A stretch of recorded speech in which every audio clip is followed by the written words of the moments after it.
Hi friends, today we're going to talk about Hannibal, a Carthaginian general who led the Second Punic War 2,000 years ago. Here's our agenda today. We mostly will follow the timeline from Hannibal's childhood to his death. We'll first talk about how he spent his childhood in Carthage and then his experience in Spain. After that, we'll talk about how he crossed the Alps and the wars in Italy. At the end of the video, we'll talk about the takeaways and his philosophy. Let's get started. Hannibal was born in 247 BCE. It was almost at the end of the First Punic War. Carthage failed the First Punic War, so they have to pay a large amount of the fine. But at the same time, because the soldiers who fought the First Punic War for Carthage are all mercenaries, and now the Carthage government was not able to pay the fine for the mercenaries, and they rebelled. It was Hannibal's father who was also the leading general of the First Punic War. He fought for the First Punic War. He was a very competent and leading general for the First Punic War of Carthage, but he was not able to save the situation because Carthage government was eager for peace and trade. Essentially, it is because Carthage government earn money like Carthage's country earns money by trade, and in order to trade they need peace. Whereas in contrast, Rome at the time was a country who reward aggressiveness. They just need to expand, and expanding that is part of their politicians' goal. Whereas Carthage government and politicians have different goal. They want to make money, thus they are desperate for peace. As a result, Hannibal's father, Hamilcar, even though he was competent and patriotic, who fought hard for the First Punic War, he was not able to save the situation, but Carthage has to fail at the point. But his leadership continued to strengthen, as we just said. After the war, there's domestic war in Carthage because the mercenaries rebelled. Hannibal's father was able to fight the mercenaries and ended the domestic war. After domestic war, Hamilcar was still at odds with the Carthage government, who was desperate to please Rome. So he chose to go to Spain. The reason he used was that he could go to Spain and do silver mining. He will send silver back to Carthage so that he can pay for the fine because of the First Punic War. So he did, and he brought his son with him. Hannibal's dad planted seeds for revenge inside the young Hannibal. Hannibal went to Spain with his father at the age of 10.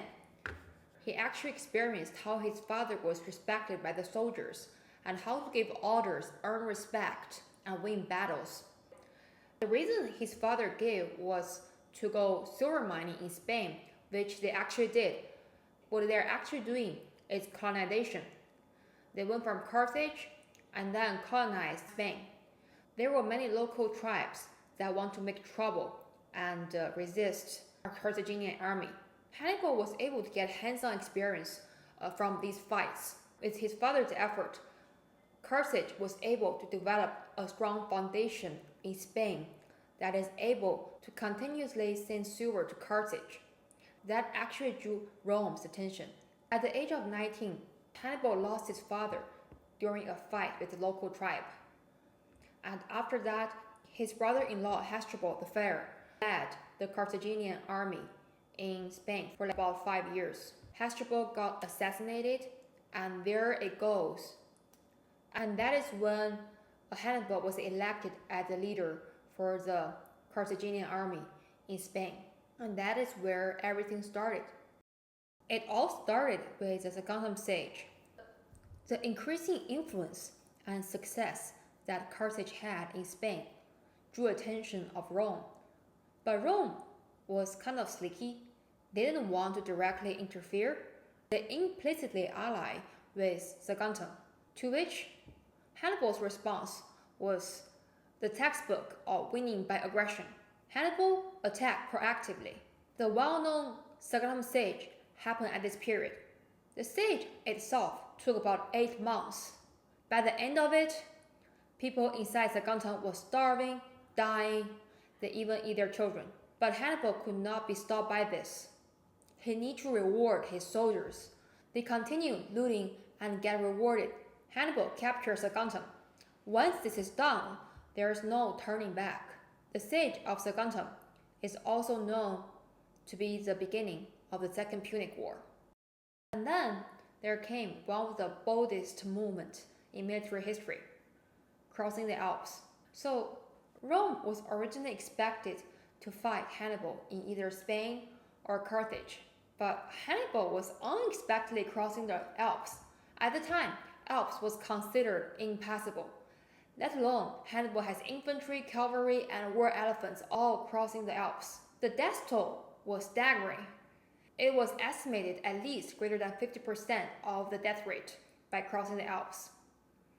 The death was caused by the cold temperature of snow, the slippery cliffs, and lack of food.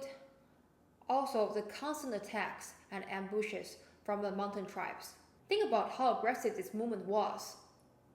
Carthage failed the First Punic War, and Rome was considered at the time the strongest army. Hannibal was leading the troops to cross something unimaginable to cross at the time, the Alps. It definitely requires extraordinary leadership and strategy to lead an army like this to cross the Alps to attack Rome at the time. In addition, Hannibal's army was very multicultural, multiple languages spoken in Hannibal's army. Coordinating a multicultural army to cross and get over this impossible natural environment was really a military miracle. Regardless, by crossing the Alps, Hannibal showed up somewhere Rome was most unexpected, northern Italy. And there, the battle began. Hannibal finally arrived in northern Italy. His army was battered, starving, and frozen, exhausted after the brutal crossings of the Alps. And this is exactly where Hannibal's leadership and genius truly shine. Rather than pushing ahead blindly, he did several campaigns and alliances with local tribes. Well, first of all, we gotta see how smart he is when forming union with local tribes. Instead of simply applying negotiation and bribery, he impressed the local tribes with the early victories with the Roman patrol. This earned him respect from the local tribes, and he was able to recruit and union with the local tribes against Rome. Second is one of his most famous campaigns about conquer or die. So he picked from his captives and set up a Roman-style gladiator fight. So he told the captives they need to fight till death. The winner will get glory and, most importantly, freedom as well as goods, and losers will die. So he had his soldiers watch the gladiator fight, so his soldiers can resonate with both winner and the loser. In this scenario, dying is also a kind of freedom. It sets the loser free from pain and torture. So the message was super clear: conquer or die. It mirrors Hannibal's famous speech to his troops: behind you is the Alps, before you is the enemy. There is no way home. You either conquer or die. It also echoes with his most famous quote: the courage of those who despair safety gains them everything. Through this strategic campaign and philosophy, Hannibal was able to convert the exhausted army into a ready-to-fight force. Now let's talk about the first major victory Hannibal had against Rome, which is Battle of Trebia. Trebia is a river's name. So essentially, the river flows like this. This is the Trebia River. And Hannibal's camp is here. This is Hannibal's camp. And also this is the Rome camp. So the way this works is that this side of the river has flat ground, which is really good for Hannibal's cavalry. And basically, that is why Hannibal chose to camp here. Also, at the time, it was autumn or winter. The Trebia River was freezing cold. So this is about the nature environment. But also, Hannibal learned about the special politics environment of Rome. The way Rome battles is that they usually have two consuls. So in this case, Rome has two consuls. One's name is Scipio, the other is Sempronius. Compared to Scipio, Sempronius is a politician hungry for glory. He's impulsive and not very experienced in military. Either by spy or observation, Hannibal detected this. So he chose a day when Sempronius was the one who commanded. So here is how he lays a bait. So before the battle day, Hannibal did two things. Then his brother Margot to close the river back here. So here is he sent Margot. He sent Margot with some elite cavalry preparing for ambush. So see this Margot, this cavalry. And then these people, these cavalry here, they are waiting for ambush for the night. And then at the same time, at that night, Hannibal ordered his infantry to rest well and sleep early. At the same time, so the infantry was at the camp and sleep early. And at the early morning on the battle date, he sent his Numidian cavalry to harass Rome camp. Sempronius was hungry and hurried for glory, so he accepted the bait and then sent almost all his troops back to follow the Numidian cavalry all the way back to Hannibal's camp. As you can see, since he sent almost all his army back to Hannibal's camp across the freezing Trebia river at early morning, these soldiers, they didn't eat, it was freezing cold, and they traveled a lot all the way to Hannibal's camp. In contrast, Hannibal's infantry, they were well fed, they slept well, and they had food. So they're prepared, they were ready to fight. Apparently, the Roman infantry was at least in the front when they are facing Hannibal's infantry. But here, notice that Margot's cavalry was still here waiting for the ambush. So what happens here is that those Roman soldiers at the back, they are facing Margot's cavalry. In the front, they are facing Hannibal's well-fed, prepared infantry. So basically, they were surrounded and crashed. So notice here how Hannibal won this battle. He took advantage of two scenarios. First is the nature environment. The fact that Trebia River is freezing cold, and at the same time, he chose a good environment and terrain to camp where he could leverage his superior cavalry. And second is that he leveraged his knowledge about the Rome politicians. Apparently, Scipio was more experienced, but Hannibal chose a date and gave bait to the impulsive and glory-hungry politician Sempronius. So this is the first battle, the first major victory Hannibal had. Let's talk about the next one. Now let's talk about the second major victory, Battle of Lake Trasimene. So Lake Trasimene looks like this, and the battlefield was chosen here. So there's hillside here, and again we have another overconfident Roman consul. His name is Flaminius. Flaminius was following Hannibal and rushed to the battle. So Rome troops were going like this way, and they were following Hannibal here. So what they saw there, that the Hannibal troop is only this way, it's only here. However, just like the Battle of Trebia, before the real battle day, Hannibal laid off the trap. So not only here is his troop, but also he had some light troops here, and he had his cavalry here.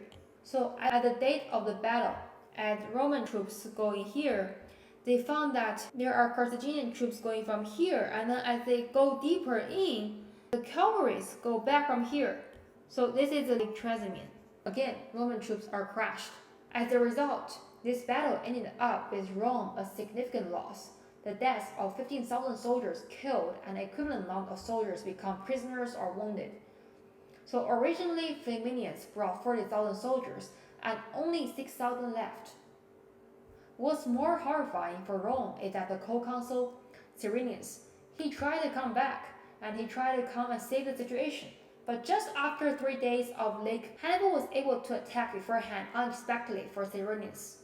And he was to capture Cyrenius' army as well, which added another 2,000 deaths and a equivalent number of prisoners are wounded. So this reinforcement gives terror to Rome. Again, it is the same tactics about leveraging weather, the terrain, as well as an overconfident Roman consul. So the interesting thing here is that the cavalry was able to leverage going downhill to attack the Roman troops.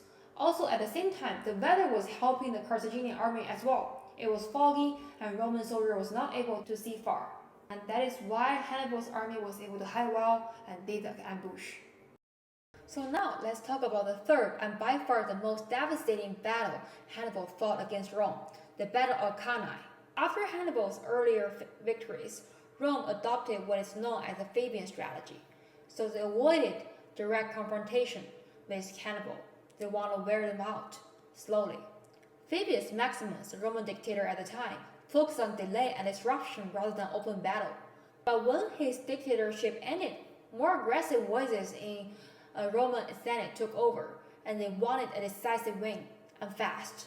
That is why in 216 BCE, Rome assembled an enormous army, estimated to have 80,000 infantry and 6,000 cavalry, mostly new recruits. So this shows both Rome's strengths, its seemingly endless manpower, and its weaknesses. These are almost all of them are inexperienced soldiers led by overconfident and inexperienced generals. So Hannibal saw this as an opportunity. At Cannae, he orchestrated one of the most brilliant tactics in military history, known as the double envelope. So here's how it works. So here is Hannibal's camp, and here is Rome. Hannibal arranged his troops in a crescent formation, with his weakest infantry in the center and his stronger African veterans hidden slightly behind them. So it's like this. The weakest, here is the weakest, and it's hidden the stronger ones here. And on both flanks, he placed his superior cavalry, especially the Numidian cavalry here. So it has Numidian cavalry here. So as Rome going in, they centered on as Rome army advanced with their heavy infantry, Hannibal centered intentionally retreat, and Rome pushed in. So Rome pushed forward, thinking they were breaking through, because they were being drawn deeper and deeper, compressed in a narrow pocket. Meanwhile, Hannibal's cavalry here, they defeated the Roman cavalry on both flanks and circled around the rear. So they come here, and Rome was still here. The African infantry on the sides then pivoted inward, closing the trap from the flanks. So this is what we now call a double envelope or a pincer movement. The Roman army was completely surrounded with no room to maneuver or retreat. And the result is that estimates say that 50,000 or 70,000 Roman soldiers died in a single day. And one of the consuls died, the other consul fled. The Battle of Cannae is estimated to be the battle that has the most deaths in Western history. And this gives tremendous terror to Rome at the time. But here's the twist. After the tremendous success of Cannae, Hannibal didn't proceed to march in Rome. Instead, he went back to south and hoping to get support and allies from southern Italy. Some of these places plead allegiance for Hannibal, some didn't. But Rome adapted, so they continued the Fabian strategy. Instead of directly confront Hannibal's military brilliance, Rome adapted. They returned to the Fabian strategy. They avoid direct battle, isolate Hannibal, and slowly bleed his forces dry. They attacked the allied cities, cut off supply lines, and wore him down over the next decade. Eventually, Hannibal was called back to defend Carthage against a rising Roman general, Scipio. At the Battle of Zama in 202 BCE, Hannibal was eventually defeated. Zama marked the end of the Second Punic War, and Carthage was forced into another harsh treaty. More fines, more limitations. Hannibal entered the politics for a while, trying to pay off Carthage's debt. Maybe eventually feeling betrayed by his own state for not giving him full report during the war. Eventually, he exiled and committed suicide to avoid capture by Romans. So here's a quick summary of what we can learn from Hannibal's 3 major victories during the Second Punic War, and how surprisingly relevant they are to our modern work and leadership challenges. First of all, is the power of preparation. In all 3 of Hannibal's key victories, Trebia, Lake Trasimene, and Cannae, one thing stands out. He prepared obsessively. He studied the enemy, understood the terrain, anticipated reactions, and turn apparent disadvantages into winning strategies. This reminds me of a quote from The Art of the War that the general who wins a battle makes many calculations in his temple before the battle is fought. The one who loses makes but few. Hannibal was clearly the former, calculating, analytical, and deliberate. And it's the same in today's workplace. The teams and leaders who plan deeply, analyze well, and think ahead, they're the ones who win. Projects don't fail because of execution alone. They fail in the planning room. Well, the second trick is reward for aggression. Hannibal didn't wait to be attacked. He took the offensive. When Rome was preparing to invade Carthage, he flipped the script. He crossed the Alps. He crossed Arno marshes, even losing one eye in the process, and caught Rome off guard. He attacked, surprised, and overwhelmed. This mindset actually reminds me of a popular mantra from people in Meta. They said, "Don't ask for permission, ask for forgiveness." Hannibal didn't play it safe, and neither do successful teams, waiting for approval, for direction, and for the right time. That's how you lose momentum. Sometimes the best move is trust your analysis, move fast, and be bold. After crossing the Alps, Hannibal famously told his troops, "Behind you are the Alps, before you is the enemy. Conquer or die." This wasn't just a philosophical warfare. It was clearly a statement of necessity. With no retreat, no backup, no way back, and they had to fight and win. This reminded me of a key concept from Anti-Fragile, the book, where the author said, "When you are cornered, necessity becomes the best teacher. Pressure breeds creativity and resilience." For Hannibal, survival demanded brilliance, and for us, sometimes we only realized our full potential when we are placed in a situation that forced us to grow. Hannibal often beat larger Roman armies using more agile, more mobile units, especially his Carthaginian cavalry. He didn't rely on brute force alone. He relied on speed, flexibility, and timing. Think of the Roman infantry like a giant bureaucratic team, powerful but slow to move. Now think of Hannibal's cavalry as a small but high-leverage startup team, quick, sharp, and adaptive. In the workplace, bigger isn't always better. The fastest, most responsive team, the one who communicate well and move decisively, are the ones that punch above their weight. Finally, Hannibal's leadership wasn't just about command, it was about exchange. When his troops hesitated to cross the Alps, he promised them loot and glory, and when southern Indian regions pledged allegiance, they expected protection. But when Hannibal was not able to defend them, some turned back to Rome. That was the reality of leadership. People follow you because you meet their needs. If those needs are not met, the loyalty fades. In modern terms, leadership is not just about vision, but delivery. It's about understanding what your team needs, clarity, support, and direction, and actually providing it. So, if we zoom out, Hannibal's story is not just military history. It's a playbook about strategy, aggression, survival, speed, and leadership. If any of these resonate with you, drop a like or send a comment, let me know what you think. Thank you for watching.